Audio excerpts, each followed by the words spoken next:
Thanks. You can be seated. We are continuing our study on the life of Abraham. We'll be finishing it up this month, but we're now coming kind of the end of the journey. And often when we get to the life of Abraham, the story we're going to look at this morning is one we always talk about. And yet, I think by now you have realized that when we talk about Abraham as a father of faith, as example of faith, I hope now that you've realized this was not a smooth journey to get there. This was a journey of highs and lows. This was a journey of being in a valley and learning hard things and being on the mountain and learning great things. And so this morning you're going to see the culmination of the story. Now, last week when we left off in Genesis chapter 21, what you need to understand is there is a big gap of time between Genesis 21 and Genesis 22. Probably somewhere, by some estimates, anywhere from 18 to 30 years. So what that means is that when we talk about this story this morning that you're familiar with, you probably, like me, think of the story of Abraham offering Isaac as Abraham and some little boy walking up the mountain. Bible scholars believe that in some cases, he may have been somewhere between 18 and 30 years old. It paints a much different story. And I think you're going to see from the text why some of that is probably true. So we're going to read Genesis 21 or 22 this morning, and then we're going to talk about it, make sure we understand the story, and then we're going to apply it. So here we go. Sometime later, God tested Abraham, and he said to him, Abraham, he said, "Here am I."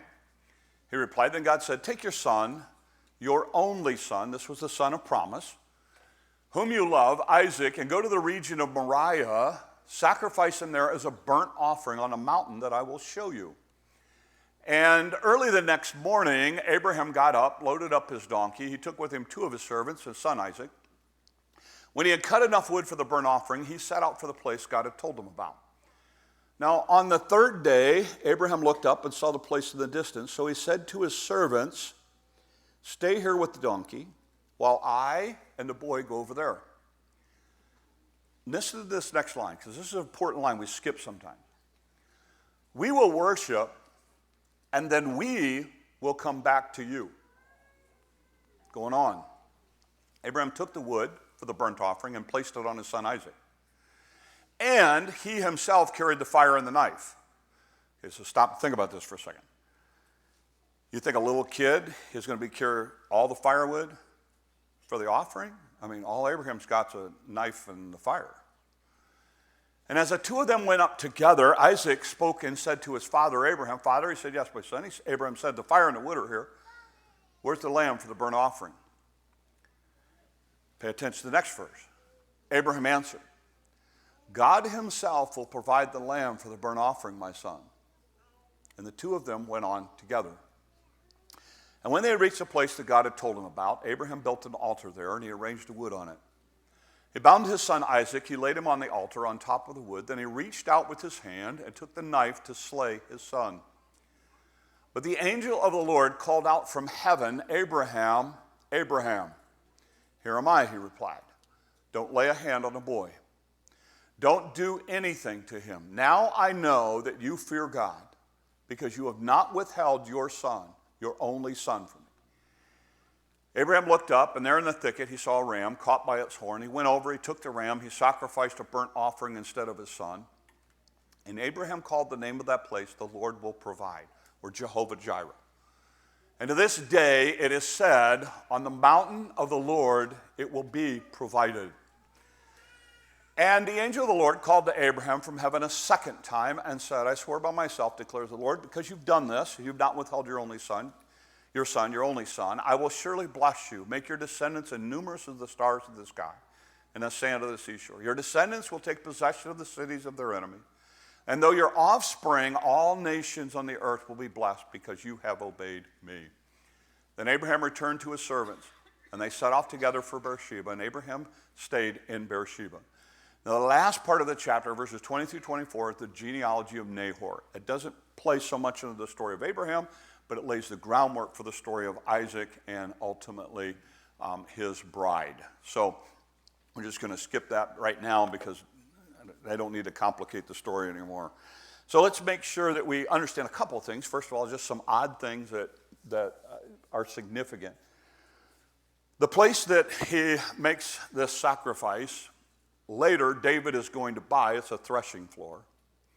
Later, Solomon is going to build the temple here. And ultimately, Jesus Christ is going to die on a cross, God's only son, not very far from this spot. So when we talk about the idea of God will provide, it lays the groundwork for a much bigger story in the story of Calvary. And there's a lot of parallels between Calvary and the story of Abraham and Isaac.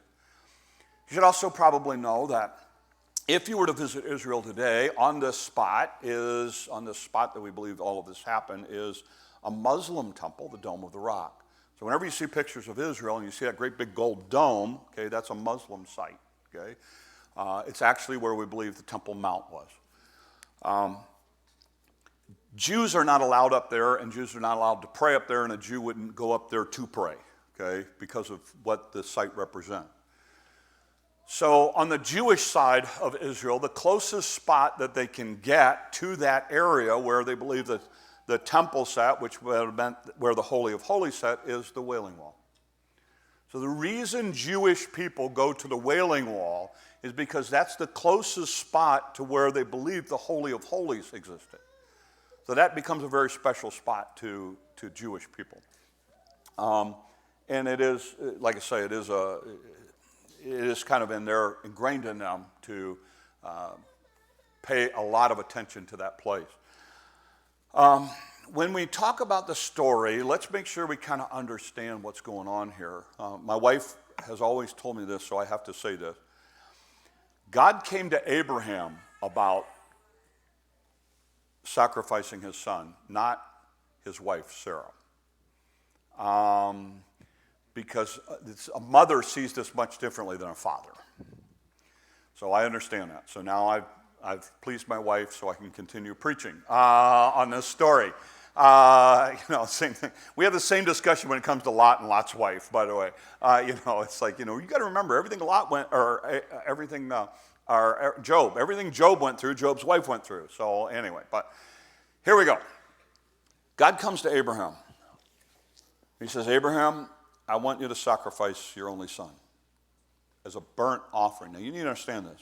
A burnt offering, what they typically do is slay the animal, drain the blood, and then burn up every part of the animal. So, in other words, this is not something you come back from. And he said, I want you to sacrifice your only son, Isaac, to me as a burnt offering. Now let's remember this. This is a guy who could not trust God when he walked into a foreign land, and on 2 occasions lied about his wife in order to protect his own skin. This is a guy whose focus has always been, I don't think God can take care and provide for me. This is a guy who, all the way up, but now we're talking about an older Abraham. Now we're talking about an Abraham that's walked through a very difficult journey of learning to trust God. And so God comes to him and asks this, and I just have to imagine that it was a very long and sleepless night. That he started to have to really wrestle with this idea of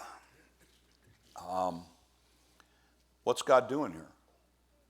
God promised me that he was going to give me this son, and now he's asking for him back? And so I imagine it was a long, long night. What's interesting is the text is very clear. The next morning, he grabs his servants, he grabs Isaac, and he says, let's go for a trip. Let's go make a sacrifice to God. And so he gathers the wood and the donkey and the servants, and they start walking, and God says, you just keep going, I'll show you where this is going to be. And if you ever look at it on a map, it's basically they're going from this area up to this area.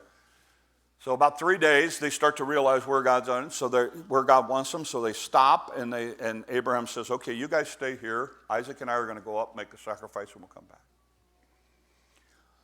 I genuinely believe that Abraham believed First of all, I believe that Abraham had every intention of taking his son's life. But I believe that Abraham, even though it had never happened, had enough confidence that God would raise his son from the dead. He was that confident. Because he looks at these guys and he says, I am my son. He said, we'll be back. We'll be back. He goes up. He lays his son on. They build the altar the whole time. And, of course, Isaac's going, hey, Dad, we're missing something here. And Abraham looks at him and says, don't worry, God's going to take care of it. God will provide. And so Abraham is ready to take his son's life, and God stops him. And then God provides a lamb. And it's interesting, the text says, he names the name of the place Jehovah Jireh, God will provide. And actually laying the groundwork for even our own salvation in one day at Calvary, and God providing salvation for us through the sacrifice of Jesus Christ on the cross. And then when they're all done with that, they head back to Beersheba, and they go back to that place, and that's where they live. So let's talk about some principles for us as we head into the week. When you look at this story, I mean, there's hundreds of applications for this story. There's all different kinds of routes you can go. So I'm just going to pick a few this morning that I think might help us. First of all, you need to understand that sometimes God asks some really hard things of us. Sometimes God asks some really, really hard things of his people. One of the things that is true of this church is that we have people here who have walked through some really deep water. We have people here who have lost kids. We have people here who have lost spouses. We have people here who have lost their health. We have people here who have lost jobs and careers and dreams and farms and all kinds of things. And we have people who sometimes God has asked some really, really hard things, and some really, really hard things that hurt. I like what Rick Warren says, God never wastes a hurt. God will take it and use all of it, but you got to trust him. And we have watched that play out here over the years. And one of the things that I would say to you is you need to understand that in your Christian journey, God may ask some really, really hard things. It's not a life of rainbows and roses. That's to come. But here, no. Here it's tough. And sometimes God asks some really, really hard things of his people. And if you want to be a part of following Jesus Christ, you need to understand this. You need to understand there's a cost involved. In fact, when Jesus Christ was here, one of the things that he says is, you want to follow me? Then you deny yourself, take up your cross, and follow me. Now, we blow that off today because we in America, we in 2023, we look at the cross as a great thing. And we have one up here. You know, there are people here that have it on jewelry, or you have it in your homes, and we look at it as an awesome thing because of what it represents. But you need to understand, when Jesus made that statement, there was no glory in the cross at all. Probably our modern day equivalent would be an executioner's table. Somebody who's going to undergo lethal injection. I mean, if I told you, hey, look, you want to follow Jesus Christ? Be willing to die by lethal injection. That's kind of radical. No, that's exactly what Jesus was saying. When he said, you want to follow me? I'm going to ask some tough things of you. See, anybody can follow God when everything's all roses. That doesn't take any effort.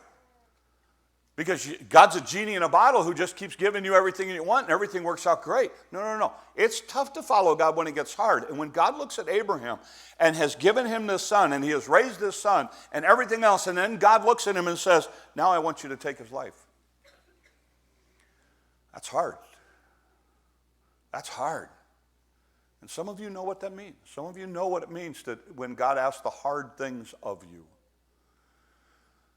Second thing you learn is that God doesn't always do things the way you think he ought to do things. Because let's be honest. If you're Abraham in this situation, this makes no sense. Why would God ask this? Why in the world would God want me to do this? I mean, this is the son of promise. This is the future generation. This is the child that was promised to me. That we waited years for this to happen. And now he's here and you want me to take his life? You got to be kidding me. That makes no sense, God. And the Abraham who up until this point would have tried to figure out plan B simply says, okay, God, I'll trust you.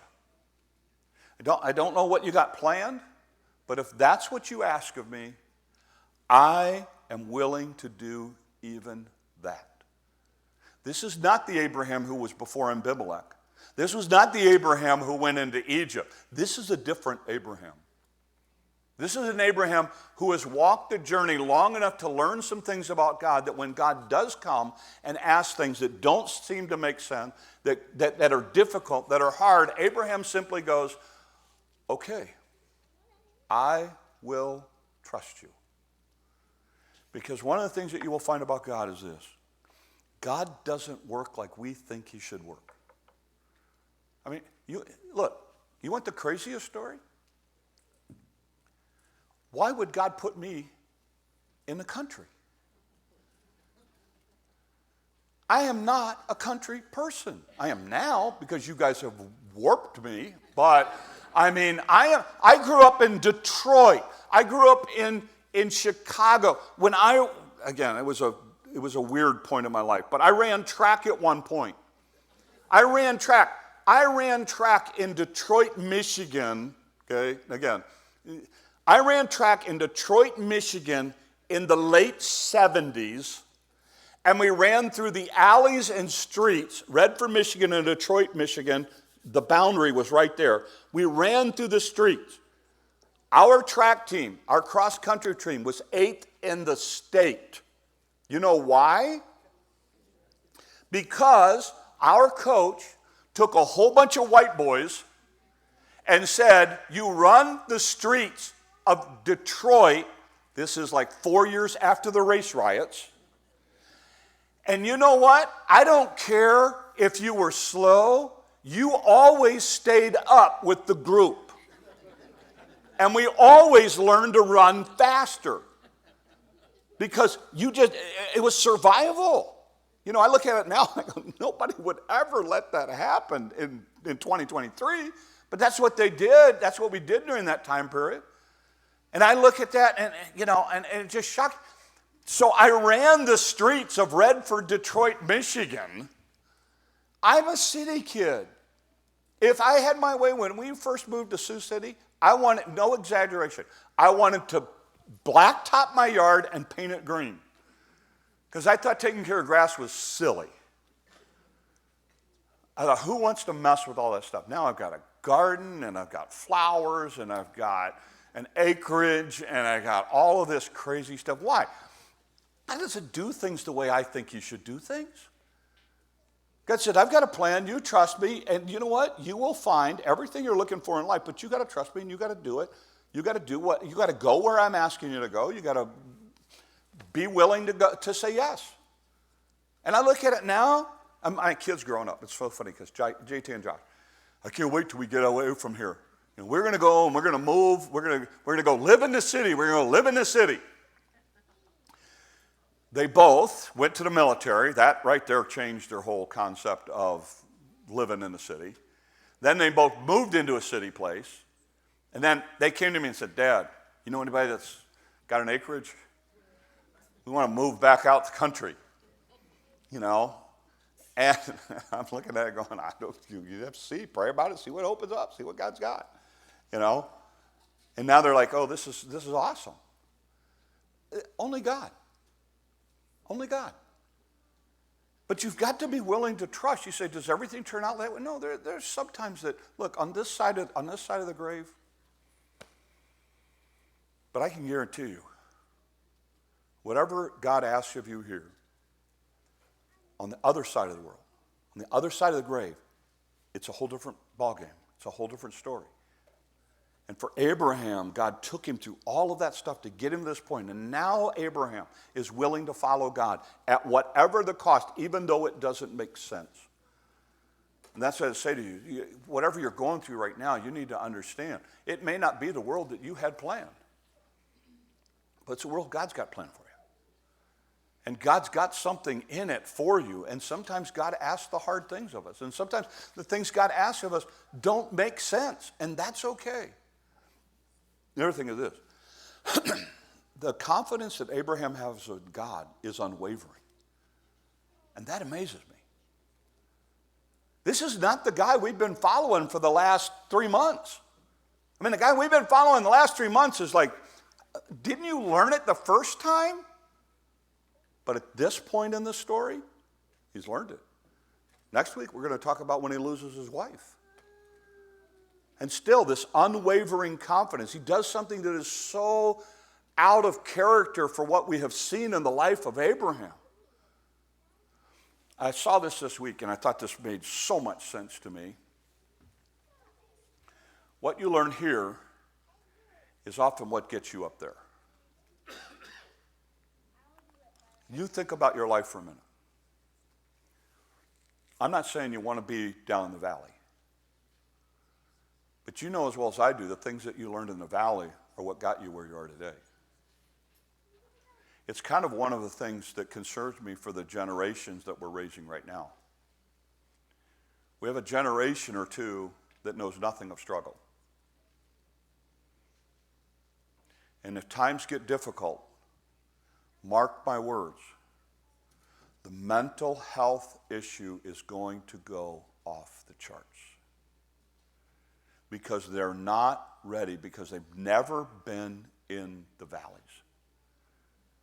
They have been given awards for showing up. We give bonuses at work now if you're on time. That's where we are. Why? And by the way, we're seeing this across the board, where we have people who've never struggled.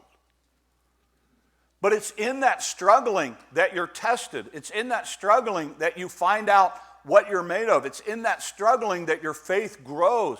And Abraham, all of these things we've watched in the life of Abraham have been struggles that have gotten him to the point that all of a sudden now we look at his life and go, who would be that obedient? It's because he learned an awful lot down there. And some of you, look, you're so hard on yourself because you're like, well, I'm trying, Pastor, but I fail. I'm trying, but I fail. I'm trying, but I fail. I'm trying, but I fail. Yeah. It's how you grow. You know, what happened when you were in school and you took a test and you failed it? You went back and studied more so that you passed the next one. You went back and kept pushing it and pushing it and pushing it and pushing it. Why? That's how you grow. That's how you learn. And your faith, God's going to come along and test your faith. God's going to come into your life and he's going to, at some point, he's going to put it to the test. And when he does, that's when you're going to learn and grow. And yes, you might fail, just like Abraham did. At Egypt, he failed with Abimelech. He failed over and over again. And yet now, all of a sudden, where are we? We're in an Abraham now who looks at it and God asks an incredible thing of him. And he goes, okay. And God says, look, because you were obedient, because you were faithful, because you finally got it, here's what I'm going to do. The last thing that I want to point out is this idea of Jehovah Jireh, the idea that God provides. From the get-go, Abraham looks at his son. When his son asks the question, he said, I don't know how God's going to provide. When God stops him, he looks over and there's a ram in a thicket, and he continues to build, he continues to worship there. He slays the ram, he puts him on the altar, slays him, burns them all up as a burnt sacrifice to God. The idea is it's a complete sacrifice. And they spend some time with God and then they head off. He calls the name of the place, Jehovah Jireh, God will provide. As we are heading forward in the future as a nation, as a country, as a community, I know there are a lot of concerns right now. I know that as you drive around this area and you see the crops you're going, oh, those look pretty good. But I know that I've talked to enough guys who say when you actually get into the fields and you start looking at yields and you start looking at the kernels and all that kind of thing, it's not that encouraging. We got a lot of people in the community that are getting really nervous. And then we have people who are looking at the political scene and they're getting really nervous. And then people are looking at the economy thing and prices and everything else, and they're getting really nervous. And we have people that, as you're looking forward to retirement, you're getting really nervous. And as you look at the educational system and your kids and what their future holds, you start getting really nervous. And it's not a picture that makes everybody excited and happy. Honestly, it's a picture for most people that scares them to death. I want to remind you of one thing this morning. Jehovah Jireh. God will provide. When this church started, loved him to death, but there was a guy here who was very critical about the fact that we weren't going to take an offering.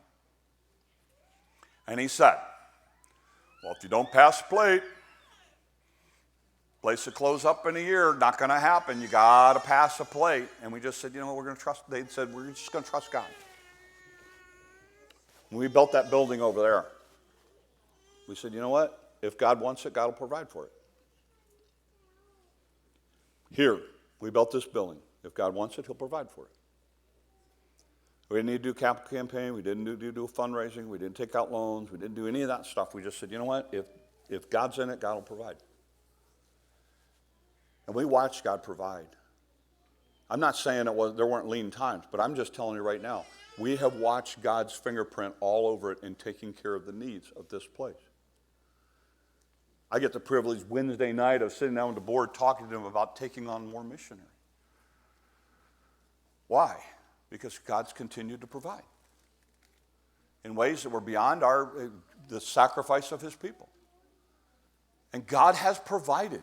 And when people look at it, if anybody ought to be concerned about the future, it ought to be somebody who's in the forefront of a nonprofit organization.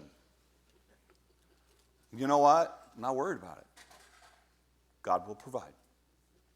God will provide. And whatever it is right now that you are focused on, your health, your job, your retirement, crops, the future, the kids, the grandkids, stop. God will provide. Now, if your idea of God providing is, okay, I'm going to go get a new car, and we're going to upgrade our boat, and we're going to get a new camper and everything else, and God will provide, that's just silly. Okay? You're not serving the God of heaven, you're serving a genie in a bottle. Okay? That's just silly stuff. Right? But if you're sitting here doing the best you can to serve God and working the best you can and trusting God, God's going to take care of it. God is going to take care of it. And I have watched, there's times my wife and I, we haven't been able to see the light at the end of the tunnel, and we've just simply looked back and said, you know what? God is always taking care of it. And you know what? He will continue to take care of us. And what I would say to you this morning is one of the things that Abraham does. Now again, you've got to remember this. This is what's so important. This is a guy who years before walked into a foreign place and couldn't trust God to even protect his life and provide protection that way. And now all of a sudden, here's a guy who's saying, God provides. Isaac, God provides. Now what's crazy, we don't have time, that'd be the next series sometime. When Isaac goes in, you want to know one of the things that he does when he goes into one of the country? He looks at his wife and says, tell him you're my sister. There are some things that got passed down that Abraham's like, oh, son, I wish you wouldn't have learned that from me. And those of you who have kids know that, okay? You know, there's some things I'm really glad my kids learned. There's other things I'm like, where did you learn that from? You know, your mom must have done that, because I would never have done that. You know, and Alex and Aaron just look at me like, we know exactly where that came from. But that's it. you know what? And some of you right now, as you look forward, there's so many things you're worried about. Listen, God provides. God provides. You're going to have to trust him. You're going to have to trust him. You go, well, it doesn't make sense. Yeah, I get it. Well, it's hard. I get it. But you got to learn to trust him. Listen, I close with this. I hope you can see God's generous provisions in your life. When God tests our faith, it's my prayer that we remain faithful and obedient. As God tests us, I pray that he will honor and bless your faithfulness and obedience this week. Walk in faith and obedience, regardless of what God asks or what circumstances you face. Let's pray. Lord, help us. Again, Lord, it's one of those things that it's easy to preach. Lord, when we get down to the nitty-gritty and we turn on the TV or we open the mail or we deal with our family or we talk to a doctor or, Lord, we go into work, so often it's so easy to get wrapped up in all of the pressures and stresses and everything going on. Lord, may we learn to have complete trust and obedience and faith. Lord, in those situations where we just can't see a way, may we learn to trust you, Lord, who has always provided and taken care of it. And Lord, there's no reason for you to stop now. So I just pray that you continue to help us to look to you instead of our circumstances, and that we could watch you, Lord, in a miraculous way provide and meet needs. And we thank you for it.